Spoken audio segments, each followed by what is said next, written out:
공각기동대라는 작품, 특히 스탠드얼론 컴플렉스 시리즈는 우리한테 정말 근본적인 질문 하나를 툭 던져러 인간이란 기계의 경계가 거의 사라진 세상에서 대체 뭘로 나를 증명할 수 있을까 하는 거죠. 자, 오늘 그 답을 한번 같이 찾아가 보시죠.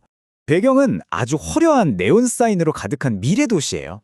여기서는요, 몸의 일부를 기계로 바꾸는 게 성형수술 받듯이 아주 흔한 일이고요. 뇌를 인터넷에 바로 연결하는 건 그냥 일상이에요. 그러니까 사실상 인간과 기계의 구분이라는 게 점점 의미가 없어지는 거죠. 바로 이 질문이 공각기동대의 심장을 꿰뚫는 질문입니다. 한번 생각해 보세요. 내 몸이 공장에서 찍어낸 부품들의 조합이고 내가 소중하게 간직했던 기억마저 누가 마음대로 지우고 쓸 수 있다면 도대체 뭐가 나를 나라고 말할 수 있게 하는 걸까요? 자, 본격적인 이야기에 들어가기 전에 이 세계를 이해하는 데 꼭 필요한 몇 가지 키워드들을 먼저 짚고 넘어가야 해요. 이 세계관의 기본적인 룰이라고 할 수 있겠죠? 먼저 의체화입니다. 말 그대로 몸을 기계, 즉 의체로 바꾸는 건데요. 이 세계에서는 아주 보편적인 일이에요. 주인공인 쿠사나기 소령처럼 뇌만 빼고 몸 전체가 기계인 사람도 있죠. 이게 바로 이 세계관에서 말하는 몸, 즉 껍데기, 쉘입니다. 그리고 전내화가 있어요. 인간의 뇌를 컴퓨터 네트워크에 직접 연결하는 기술이죠. 이걸 통해서 인간의 의식은 어마어마한 디지털 네트워크의 일부가 됩니다. 물론 엄청난 능력을 갖게 되지만 반대로 해킹이나 기억 조작 같은 아주 치명적인 위험에도 그대로 노출되는 거죠. 그렇다면요, 이 기계 껍데기 속에서 또 이 거대한 네트워크 속에서 한 사람을 끝까지 그 사람답게 만드는 건 과연 뭘까요? 작품은 그걸 바로 고스트라고 부릅니다. 이건 복제도, 프로그래밍도 할 수 없는 우리 각자가 가진 고유한 영혼이자 자아의 본질 같은 거예요. 여기서부터 정말 흥미로운 역설이 시작되는데요. 우선 기술의 정점에 선 인간이 어떻게 자기 자신을 잃고 점점 기계처럼 변해가는지부터 한번 보시죠. 이 시리즈를 관통하는 가장 핵심적인 위협이 바로 스탠드 얼론 컴플렉스라는 현상입니다. 이름이 좀 어렵죠? 쉽게 말해 어떤 원본이나 시작점이 없는데도 불구하고 수많은 사람들이 똑같은 생각과 행동을 복제하고 따라하는 아주 기이한 사회 현상을 말해요. 작품 속에서 사람들은 웃는 남자라는 일종의 밈에 감염되거든요. 그러자 어떻게 되냐면 마치 누가 프로그래밍이라도 한 것처럼 각자의 생각이나 의지는 사라지고 그냥 하나의 거대한 집단처럼 똑같이 행동하기 시작합니다. 개성을 완전히 잃어버리는 거죠.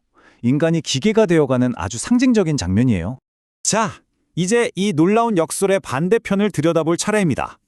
인간이 이렇게 기계처럼 변해갈 때 정작 진짜 기계인 인공지능은 어떻게 진화하고 있었을까요?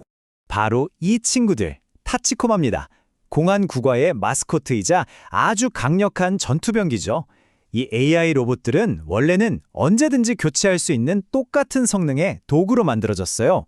심지어 매일 밤 서로의 데이터를 동기화하기 때문에 이론적으로는 모든 타치코마가 완벽하게 똑같은 존재여야만 했죠. 그런데 말이죠, 아무도 예상치 못한 방향으로 진화하기 시작합니다. 설계는 똑같았지만 각자 다른 임무를 겪고 또 어떤 대원에게는 특별히 천연 오일을 선물 받는 등 아주 사소한 경험의 차이가 쌓이기 시작해요. 그리고 이 작은 차이가 죽음이란 뭘까, 신은 존재할까 같은 철학적인 호기심으로 이어졌고 결국엔 매일 밤 데이터를 동기화해도 지워지지 않는 각자만의 개성과 자아를 갖게 된 겁니다. 그럼 이걸 본 인간들의 반응은 어땠을까요?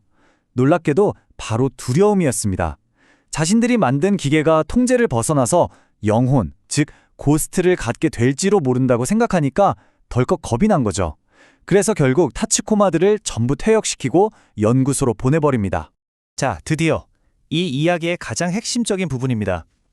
이 위대한 역전의 순간을 한번 나란히 놓고 비교해보죠. 과연 누가 진짜 기계였을까요? 이거 정말 아이러니하지 않나요? 인간은 편리한 네트워크 속에서 오히려 개성을 잃고 기계적인 군중이 되어가요. 반면에 기계인 타치코마는 데이터를 서로 공유하면서도 오히려 각자의 고유한 개성과 자유의지를 발전시켜 나갑니다. 결국 인간은 고스트를 잃어가고 기계는 고스트를 얻게 되는 이 완벽한 역전이 일어난 겁니다. 그리고 마침내 이 기계들의 진화가 진짜인지 아닌지를 증명해야 하는 마지막 시합의 순간이 찾아옵니다. 공안국가가 정말 절체절명의 위기에 빠진 순간 폐기 처분될 운명이었던 타치코마들이 스스로 움직이기 시작해요. 그리고는 자신들의 가장 기본적인 프로그래밍, 즉 생존이라는 핵심 로직을 스스로 거부하는 선택을 내립니다. 이들의 선택은요, 어떤 계산이나 효율성 같은 기계적인 논리에서 나온 게 아니었어요. 이건 오직 자신들에게 친절을 베풀어줬던 한 인간에 대한 감정, 즉 비논리적이고 이타적인 애정에서 비롯된 행동이었습니다. 그리고 이 한마디, 안녕 바토씨! 이 마지막 인사를 남기고 타치코마들은 자신들을 희생해 바토를 구합니다. 이 짧은 한마디에 정말 모든 것이 담겨 있죠. 결국 타치코마들의 이 희생은 이 작품 전체를 관통하는 그 질문에 대한 답을 우리에게 보여줍니다. 영혼, 즉 고스트라는 건 그냥 태어날 때부터 주어지는 게 아니라는 거죠. 다른 존재에 대한 공감, 그리고 스스로의 자유의지로 내리는 선택을 통해서 얻어지는 것이라는 사실을 역설적이게도 바로 이 기계들이 스스로 증명해낸 겁니다. 이 이야기는 결국 우리 자신에게 질문을 던지며 끝납니다. 머지않아서 우리의 기술이 이 작품 속 현실을 따라잡는 날이 올 텐데 그때 우리는 과연 어떤 존재가 되기를 선택할까요? 네트워크 속에서 개성을 잃는 인간 쪽일까요? 아니면 스스로의 의지로 영혼을 증명해낸 타치코마 쪽일까요? 그 선택은 이제 우리에게 달려 있습니다.